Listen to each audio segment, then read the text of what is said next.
they're fired up, ready to play. So are we. So it's excited. Can't wait to get back in the shoe. For me, it's crazy. It's my 4th year, so I only got a few more games left in that stadium. So I'm going to cherish it for sure. Man, once they said my name for the Blacko, I think the first thing that came to mind was just thinking about the guys who got it before me. Like, those are the guys I looked up to, man. Like, freshman year was Bab. Next year was X, and then obviously last year was Cody. Like, those are my guys. Those are the guys I wanted to be like. So, be able to put on that same number as them, it's definitely an honor. What's the response? Because you're a hometown guy that you're able to Yeah, it means a lot. Obviously just, it's a dream for me to be in the scarlet and gray. And, when you wear that Blacko, that means you're representing everything what a Buckeye's supposed to be. And it's always been my dream, so I'll take it with a huge honor. What's the responsibility of wearing the Blacko? How do you see that as what you're supposed to do? I would say just setting an example for what it's supposed to look like. The way you treat people, how hard you work, the way you prepare and things like that, the way you, carry yourself around the building, the way you treat the people upstairs in the kitchen, like just kind of person you are and how you treat people. It's a lot bigger than just being a football player. Like, obviously, you want to be you're a leader on the field and stuff like that.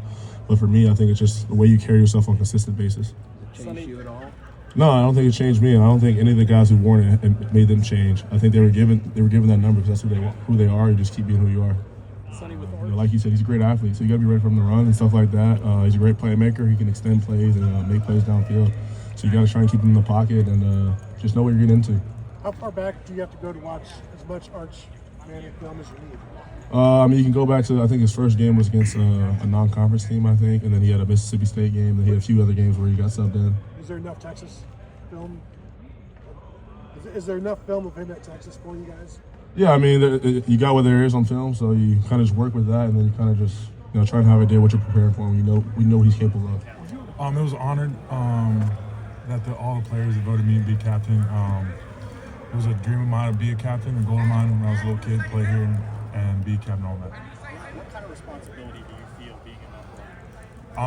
I really have to step in my leadership role even more now. I'm one of the leaders of the team now. I got to make sure everyone's the standard is set here at Ohio State, and just keep going with that. He's coached against Stark before, so that, and then he's Matt Patricia. He's been doing this a long time, more than any of us here, so I believe in that. He calls you a pro. You were a leader last year, but now you're being a captain and a leader. I feel a lot of respect based off of that, just because of the pedigree and his career and everything that he's brought to the game.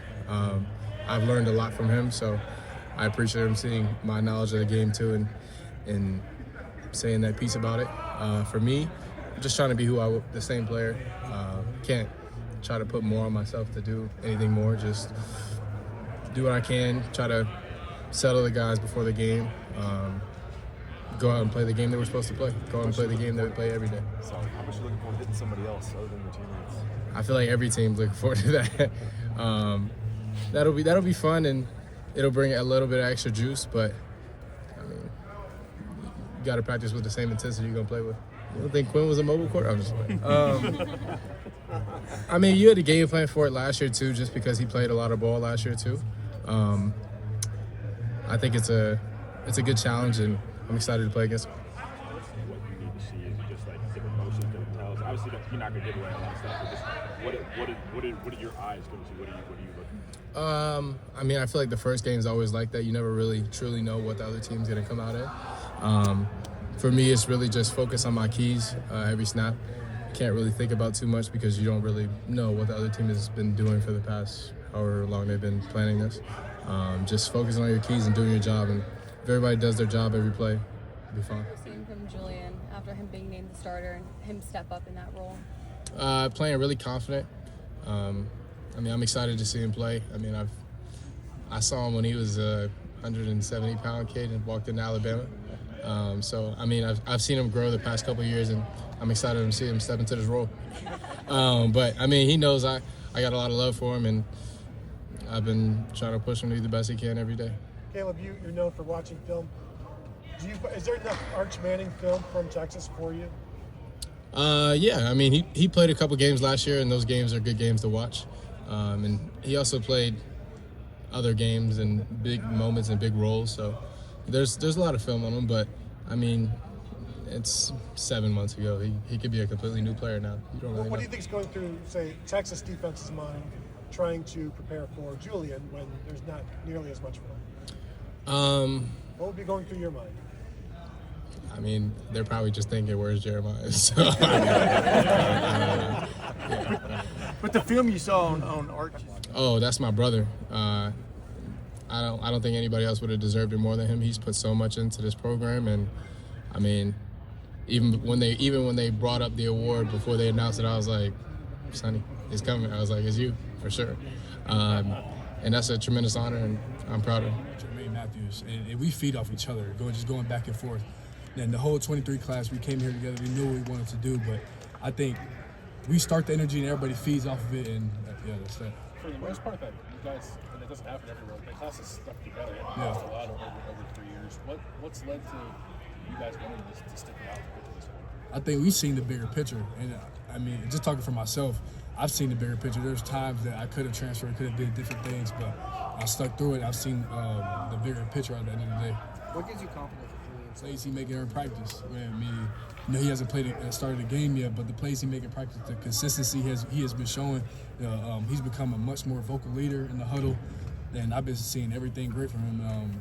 We texted last night, and I just tell him I was proud of him just because as a QB, he feels so much pressure right now. A lot of people don't tell him that, and I just felt like that was something that I just wanted him to calm down, feel good about himself. And, yeah. I was going to ask you about that vocal leadership next. Yeah. When did you see him really take the reins and take command of the huddle? I don't remember exactly when, but it was a couple weeks ago, I think. But I've seen him step up and say some things in the huddle to us that got us going. And then when Coach Day announced him as QB1, ever since then, you can see a different step in his game.